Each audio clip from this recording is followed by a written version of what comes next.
I first met Mark in Tampa. He was a financial advisor. We got married October 19th of 2002. I found out about 4 months afterwards that I was pregnant. He was absolutely thrilled. I've known him since we were freshmen in high school.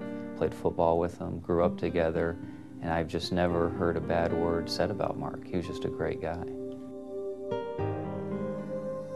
October 24th, I had called my husband in the morning, and my brother was living with us at the time. I said, hey, let's all go out to dinner tonight. I was 9 months pregnant that day. So I got home, and my ankles were so swollen up, and I just decided, I'm like, you know what? I said, I don't think I can do this. And he's like, you're not going out? I said, no, why don't you and Phil go out to dinner, then come back and we'll spend some time together. And he said, but I love you and I'll miss you.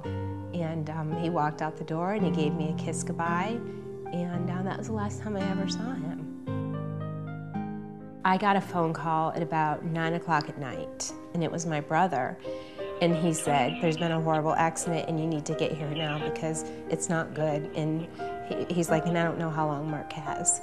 And I just remember being 9 months pregnant and just running, running. And I just saw lights and sirens and just the world stopped. My brother was stopped at a red light. The left arrow turned green for him to go, and he went. And that's when somebody decided to run the light at 50 miles an hour, and my husband took the brunt of it. He actually lost his life right there at impact. They just had their 1-year anniversary on the preceding Sunday night. This happened on a Friday night. 2.5 weeks later, Madison Grace Wandall was born into this world. So I had this little girl on November 13th, actually, 2003. And it was also the hardest thing I've ever done, knowing that I was bringing this child home without my husband. This is a very unique situation that he was the writing agent, Mark being in the business for 6 years, 7 years at the time, planned accordingly. He had two types of insurance. He had term life insurance, and he also had some permanent protection in the form of variable life insurance. Joe hasn't left our side since. He and Mark were such great friends. The best thing that's come out of this has been the good works that Melissa has been able to do.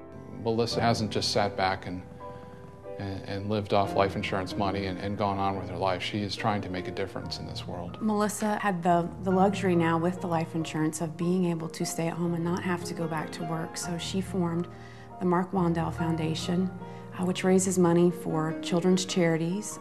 It donates money for scholarships at the high school where Mark went to. Madison can grow up knowing her father through this foundation. She has started a coalition to stop red light running, and I believe it's getting the attention of multiple officials throughout the state of Florida. She goes out and speaks to community groups. She goes to schools and tells them. She's reliving the worst day of her life every time she does that. I mean, you look at this story, and from the outside, it just seems like tragedy, but it's more than that. It's what Melissa has been able to do since that time frame, and the role that life insurance plays in that is unbelievable. His legacy to me is Madison. From the first moment that Madison was born, I talked to her about her dad, and when she was first born and I held her in my arms, I let her know that her dad's physically not with us, but spiritually, that he is. And I think that we owe him the ability to see that we can go on with his help and that we're going to make it.